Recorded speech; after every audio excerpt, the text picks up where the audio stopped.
Hey, what's up? This is a CT scan of my skull. You see all this empty black? That is air. There's air inside of your skull, and that is for atmospheric pressure equalization purposes. And it also makes your skull just a little bit lighter. But hey, there's a little bit of color here. That's a strange place because, most of the color is like tissue and flesh. So if we just go back a bit and, that's not supposed to be a hole. Like if you go further, you see where eye is, there's hole there, but there, front of forehead, there's not supposed to be a hole there.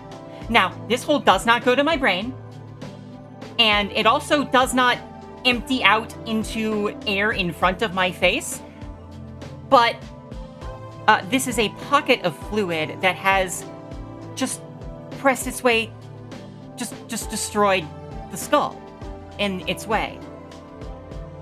Why? Great question. So I do not have proper CT scan viewing software. So there's parts of this that I cannot show you.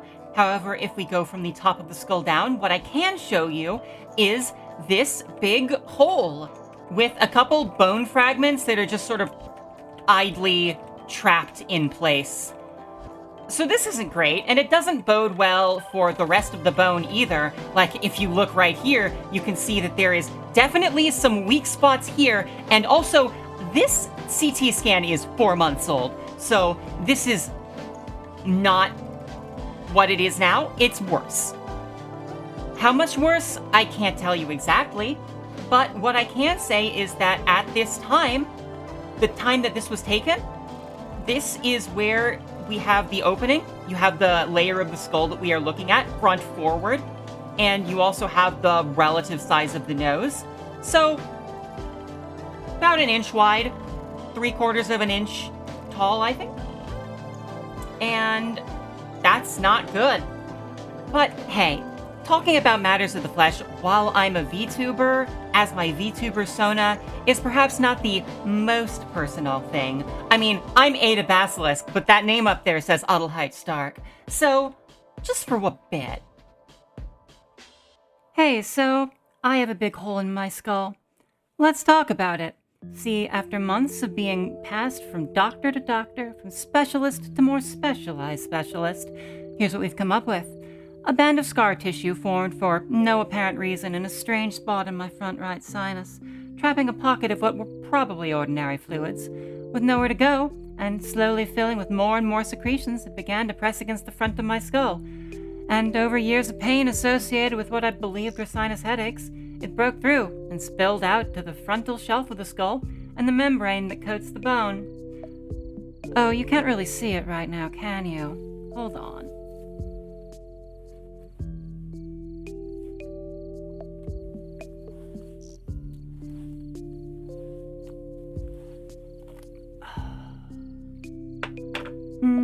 No, it's still a bit hard. Let's see. From that angle, it's more evident. Can we get a bit of light on that? Yeah. Well, let's start at the start here. See, I don't shy from talking about this, but I don't think I've really mentioned it here. I have 2 types of Ehlers-Danlos syndrome. The classical type from my father, the hypermobility type from my mother.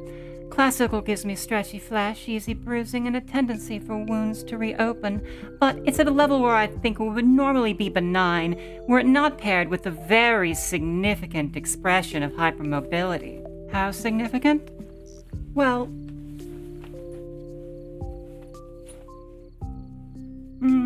I guess you can't see that either. Basically, my joints are extremely lax, to the point where just tweaking his muscles slightly will eject my arm from the shoulder socket. And all my strings just kind of sliding around under my skin does not play well with increased inflammation and easy injury. Let's just put that back. But even my blood vessels are stretchy, causing my heart rate to spike up to 40 to 60 BPM just from moving from sitting to standing as my circulatory system panics to adjust to the apparent loss of blood pressure.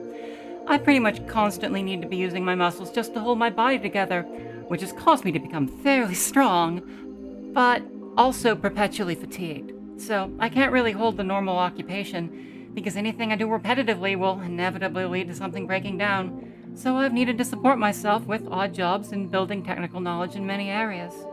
Oh, did I mention the pain? I've needed a few different surgeries, but mostly far back in time enough that I didn't know to tell the surgeons to be extra careful. Needless to say, I've had many complications, and so I've had much nerve damage. I have significant sporadic allodynia, causing episodes where normal sensory input, particularly touch, will register as pain. Or sometimes various nerves will just scream that they're in pain for absolutely no reason. It's pretty great, it really spices up the daily routine. So that's been my baseline. After I did Customs Cosmos, I wanted to take a break from videos until I'd upgraded my hardware, which, for various reasons, took a while. And by the time I had it, I was gearing up for running the SakuraCon stream last year, and my creative energy was all pretty much going towards that. But for reasons I didn't understand, I was starting to get headaches a lot more often, as well as getting even more fatigued than normal, leaving me with not a lot of spare energy to do much of anything. But hey, after SakuraCon, there's still 9 months left in the year to make stuff for YouTube, right? But as that passed, I found that I still just didn't have any energy.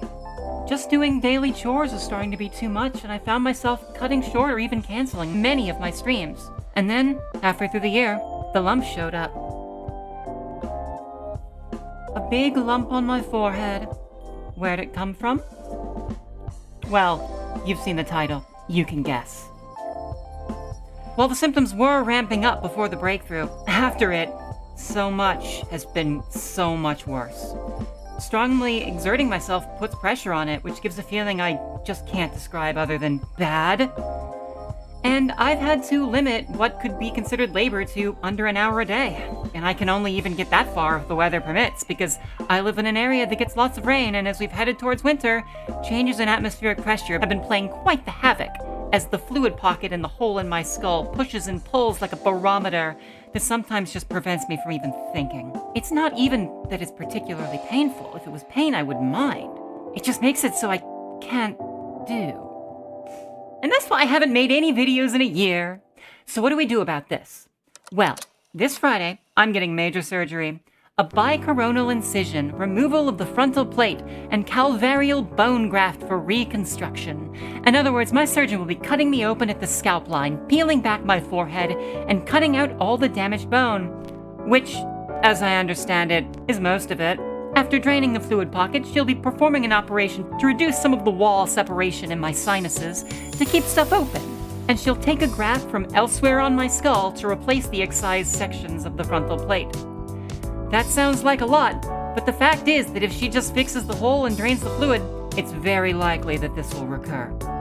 And because I have such a difficult time with healing already, it's imperative that we get this done in one shot. But the upshot is that, since this has been building for quite some time before boiling over, I think it's likely that my quality of life will be better than it's been in years. Of course, a major operation like this, with conditions like the ones that I have, will undoubtedly lead to more nerve damage, but again, I can deal with that.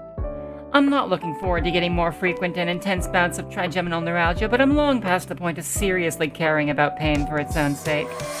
If I feel something, I just take a moment to evaluate what it is and why it's there, and then make an informed decision about if it's pain that needs to be addressed, or if my nerves are just screaming for no reason again. If I couldn't do that, I would have died a long time ago. Well, actually, I might die during the surgery. But probably not. Hey, if you don't want me to die, make sure to like the video, subscribe to the channel, comment down below, and ring the bell. But yeah, the pain is fine. I'll be fine. Except when the cluster headaches come by. That isn't pain, that's a different thing. That's misery? That's flipping a switch so now every aspect of the sensory experience becomes misery, which isn't pain, so the normal coping mechanisms don't work for it. Hello, Amazon? Yes, I would like to give a sharp negative review to cluster headaches, please. Oh, they hung up.